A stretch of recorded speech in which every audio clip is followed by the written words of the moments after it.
After a ton of recent controversy on Twitch surrounding gambling and tons of big streamers bringing attention to banning it entirely on the platform, Twitch has responded by, quote, making a policy update on October 18th to prohibit streaming of gambling sites that include slots, roulette, or dice games that aren't licensed in either the US or other jurisdictions that provide sufficient consumer protection. These sites will include Stake, Rollbit, Duelbit, etc. However, we may identify others coming forward. So there's a lot to uncover here. First off, with a site like Stake, they already have a US version of the site, stake.us, where you can gamble on dice, roulette, and everything like that. So is that an exception since it's licensed in the US? I don't know, and nobody really knows yet. This also has a lot of people bringing up the discussion of, is this going to ban CSGO cases or CSGO case opening sites? As for the case opening sites, I wouldn't be surprised at all if they did that on Twitch. They are not most of the time licensed in the US and the very vast majority of the time, to be honest with you. And note that this is only for Twitch and not YouTube, so two completely different platforms. I don't really think YouTube is going to do much about it. But as for normal CSGO cases, there is just no way Twitch is going to ban them if you're worried about that and CSGO case openings there. It is a completely different thing than an online casino, but with that being said, it's brought up an interesting argument. If Twitch actually bans gambling, slots, and everything like that, and there's no ways around it, like using stake.us or just the sites figure out some loophole through it, what are streamers like Trainwreck, for example, gonna do for content? I know he plays games like Rust, but a very large portion of his audience, I assume, just watches him because he spends millions of dollars gambling on these sites every month. Someone on Reddit stated that Trainer will get back to doing CSGO case openings every day and that he's already said he's going back to CSGO cases, but he hasn't tweeted about it or anything, so I have no clue if that's legit or that guy's just saying that. Either way, if this is true, even a single person like him, if they're spending thousands upon thousands of dollars on cases, can completely send the market to the moon. In a market where everything is already really volatile and the community doesn't really care how quickly things are going up in price, there always seems to be buyers. And not to mention, cases are getting really limited on the market as well. So if somebody like him comes in and buys 10,000 cases to unbox, it's going to send prices up pretty quickly, but I mean, that is just a theoretical. We don't know if that's going to happen. Now, on the flip side, xMercy points out that nobody will move to CS cases. Those people only gamble when getting sponsored. The only reason some open CS cases were to bait the CSGO community to check out their other gambling content, which is a completely fair argument. This is how most gambling sites operate. They give you X amount of, we'll just call it phony balance, pretty much just Chuck E. Cheese tokens just for show, pretty much just to gamble with on your stream or your videos or whatever, just to pretty much show your audience the site and showcase you winning a lot of money because it looks like you could very easily win a lot. But maybe in some deals they'll allow you to withdraw X% of your winnings, which is why they don't just give them $1 billion to play with, and then you'll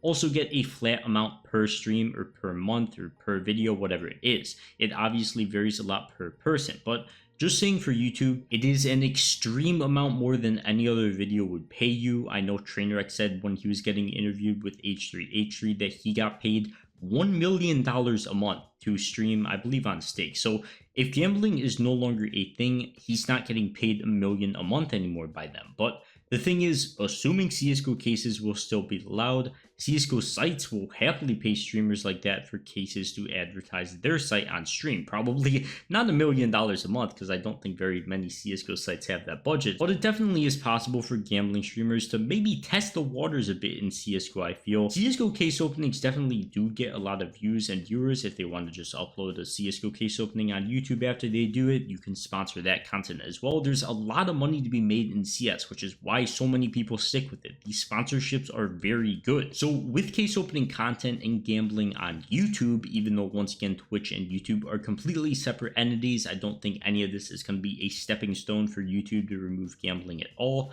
Any gambling, case opening, or honestly investing video I make is already entirely demonetized, and maybe 50% of the time, just for the investing videos, if I appeal it, they'll get monetized again. But YouTube just doesn't like CSGO in the first place. They especially don't like gambling. They will never monetize the gambling content I have, and I don't think they do for anybody. But I think demonetization is the farthest that they'll take it. I just don't think regulating gambling on YouTube is possible, honestly. There's too many videos where As Twitch, you've got maybe a few big streamers to keep track of, so I wouldn't be surprised if we just saw these streamers coming to YouTube to start streaming. You can obviously live stream on YouTube all the same and still get tons of viewers, and then they wouldn't have to deal with any of the issues of their sites that Twitch isn't allowing because they're on a completely separate platform. Now, with what I have to say about what I think of gambling actually being banned on Twitch and whether it's the right decision or not, I don't really know. It's a tough call to make. I'm not completely opposed to gambling being banned. I think it's definitely a fair thing to happen. Now,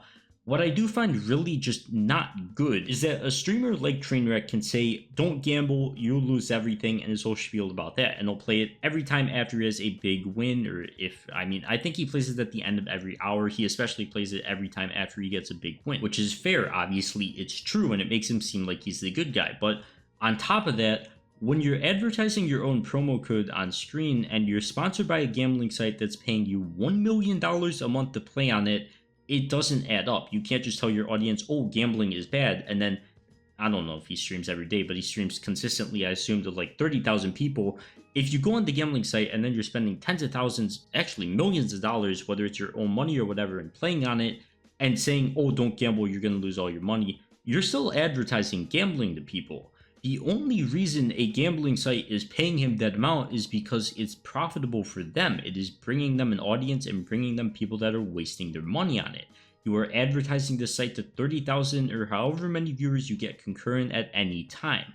Getting paid by the site, saying don't gamble, you will lose however much money, and then they're on top of that paying you $1 million a month. So even if he's losing money or whatever he says because he's gambling with his own money, that just doesn't seem right to me. You can't tell your audience not to gamble and then profit. Well, I guess he isn't profiting because he's losing so much of his own money gambling, but it's just a whole mess. None of it seems right to me. I don't know if banning gambling entirely is the right decision, but it doesn't seem like an awful one, and is definitely an understandable one from Twitch. But honestly, that's all my thoughts. I'm sure you guys have a lot of different opinions, so please leave a comment letting me know what you guys think. Was this right decision? Is Trainwreck's right for saying you shouldn't gamble and then advertising it to tens of thousands of people? I don't really know. It's a really moral dilemma, to be completely honest with you. These people offer you a lot of money. But yeah, thanks to Skins Monkey for sponsoring this video. Not a gambling site, of course. If you guys want to get a free $5 trading your CSGO skins on their site, please be sure to sign up with that link at the top of the description. Not only is it a great way to get the actual value for your skins and not lose a lot of money trading, but you can also trade the junk you have sitting around for a good investment item that you can earn money with over time. But yeah, besides all that, thanks a ton for watching. Be sure to leave a like and subscribe if you enjoyed. And for now, I'll see you guys in the next one. Peace.